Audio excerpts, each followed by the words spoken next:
La baronia de Sanuisme és un petit nucli de població que forma part del municipi de Camarasa i que està dalt d'un turó a la riba esquerra de la Noguera Pallaresa, tot sortint del Congost de Terradets i enfront de la Vall d'Àger. Descobrirem un lloc ple d'encant, ubicat enmig d'un paisatge de gran bellesa dominats pels boscos d'alzina, carrasca i roure, així com les cingleres que davallen fins al riu.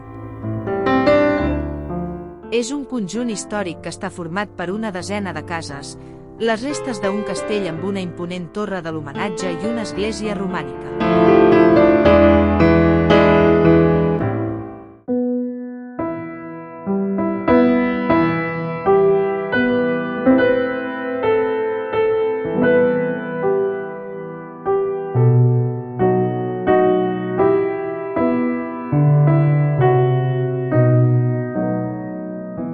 La fortificació s'alça damunt un pujol de roca viva que en algunes zones es veu tallat artificialment i que no pot entendre sense les fortaleses veïnes de Montclús i Oroners.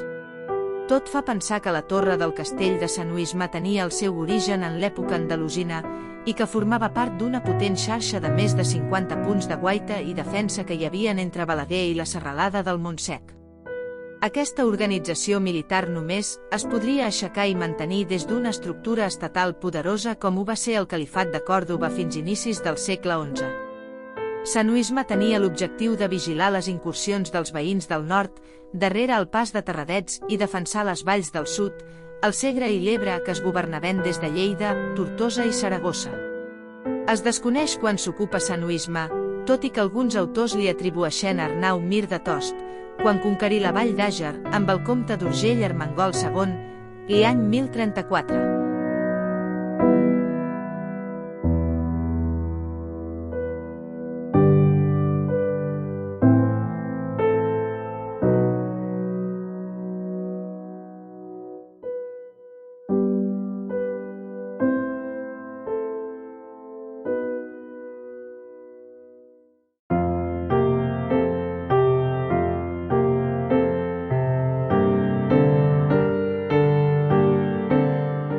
El temple segurament data del segle XI i sobre la teulada de llosa, a la zona del creuer, s'hi alça un campanar de planta quadrada, coronat per una falsa volta que mostra finestres germinades a cada cara, proveïdes d'una petita columna al centre.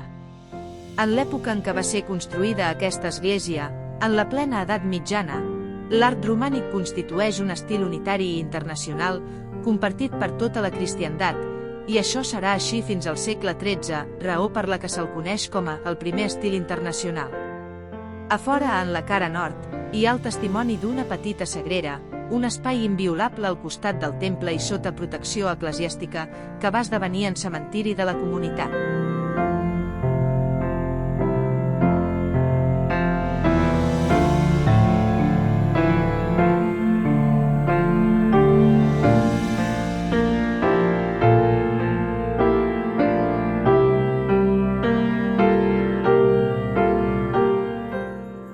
L'altar major està dedicat a Sant Bartomeu i a dins pot sorprendre el pedrís que voreja el temple.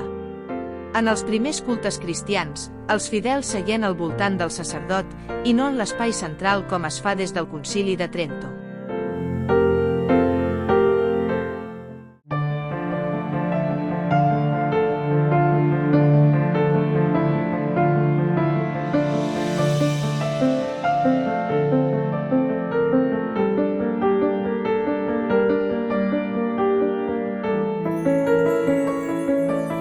Contràriament al que passava a l'antiguitat, l'habitatge urbà a l'edat mitjana era preferentment unifamiliar i a l'interior no existia una clara separació entre la part estrictament privada i la reservada a botiga o taller artesanal.